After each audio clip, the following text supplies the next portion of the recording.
Alfred Lord Tennyson. An Introduction. Alfred Tennyson, 1st Baron Tennyson, was born on the 6th of August 1809 and was Poet Laureate of Great Britain and Ireland during much of Queen Victoria's reign, and still remains a popular poet throughout the world. Much of his work is instantly recognisable, and within a few words he distills perhaps the very essence of being English, with such phrases as "'Tis better to have loved and lost than never to have loved at all," and "Theirs not to reason why, theirs but to do and die." His poems vividly capture and enthrall, and amongst their number are Break, Break, Break, The Charge of the Light Brigade, Tears, Idle Tears, and Crossing the Bar.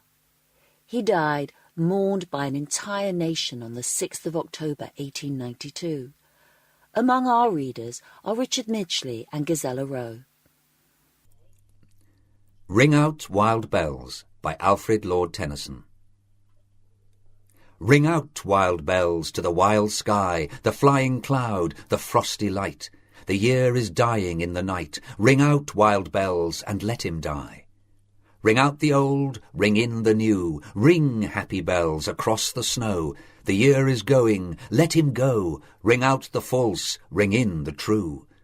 Ring out the grief that saps the mind. For those that here we see no more. Ring out the feud of rich and poor. Ring in redress to all mankind.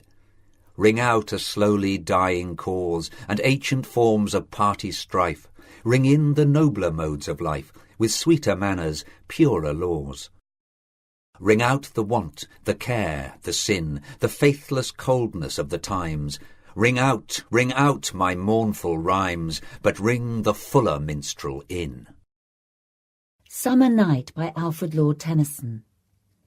Now sleeps the crimson petal, now the white, nor waves the cypress in the palace walk, nor winks the gold fin in the porphyry font. The firefly wakens, waken thou with me. Now droops the milk-white peacock like a ghost, and like a ghost she glimmers onto me. Now lies the earth all dannery to the stars, and all thy heart lies open unto me. Now slides the silent meteor on, and leaves a shining furrow as thy thoughts in me. Now folds the lily all her sweetness up, and slips into the bosom of the lake. So fold thyself, my dearest thou, and slip into my bosom, and be lost in me. The Death of the Old Year by Alfred Lord Tennyson. Full knee-deep lies the winter snow, and the winter winds are wearily sighing. Toll ye the church bell sad and slow, and tread softly and speak low, for the old year lies a-dying. Old year, you must not die. You came to us so readily, you lived with us so steadily. Old year, you shall not die. Break, Break, Break by Alfred Lord Tennyson. Break, break, break on thy cold grey stones, O sea, and I would that my tongue could utter the thoughts that arise in me. O well for the fisherman's boy that he shouts with his sister at play. O well for the sailor lad that he sings in his boat on the bay. And the stately ships go on to their haven under the hill. But oh, for the touch of a vanished hand and the sound of a voice that is still. Break, break, break at the foot of thy crags, O sea, but the tender grace of a day that is dead will never come back to me. The Mermaid by Alfred Lord Tennyson.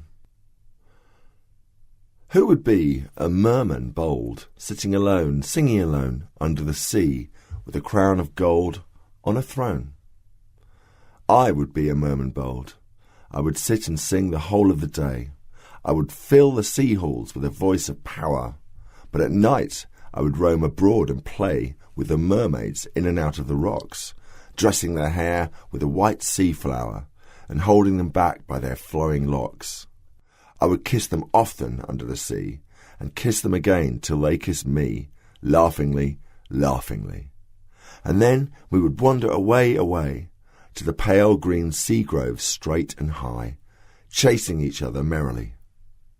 There would be neither moon nor star, but the wave would make music above us afar. Low thunder and light in the magic night, neither moon nor star. We would call aloud in the dreamy dells, call to each other and whoop and cry, all night, merrily, merrily. They would pelt me with starry spangles and shells, laughing and clapping their hands between, all night, merrily, merrily. But I would throw them back in mine, turkis and agate and almondine. Then, leaping out upon them unseen, I would kiss them often under the sea, and kiss them again till they kissed me, laughingly, laughingly. Oh, what a happy life were mine, under the hollow-hung ocean green. Soft are the moss beds under the sea. We would live merrily, merrily. 2 extracts from The Princess by Alfred Lord Tennyson. And there through 20 posts of telegraph they flashed saucy message to and fro between the mimic stations, so that sport went hand in hand with science. Otherwhere pure sport, a herd of boys with clamour bowled and stumped the wicket. Babies rolled about like tumbled fruit in grass, and men and maids arranged a country dance and flew through light and shadow, while the twangling violin struck up with Soldier Laddie, and overhead the broad ambrosial aisles of lofty lime made noise with bees and breeze, end to end. Petulant she spoke, and at herself she laughed, a rosebud set with little wilful thorns, and sweet as English air could make her she. But Walter hailed a score of names upon her, and petty ogress, and ungrateful puss, and swore he longed at college, only longed all else was well, for she society. They boated and they cricketed, they talked at wine in clubs, of art, of politics, they lost their weeks, they vexed the souls of deans, they rode, they betted, made 100 friends, and caught the blossom of the flying terms, but missed the mignonette of Vivian Place, the little hearth-flower Lilia.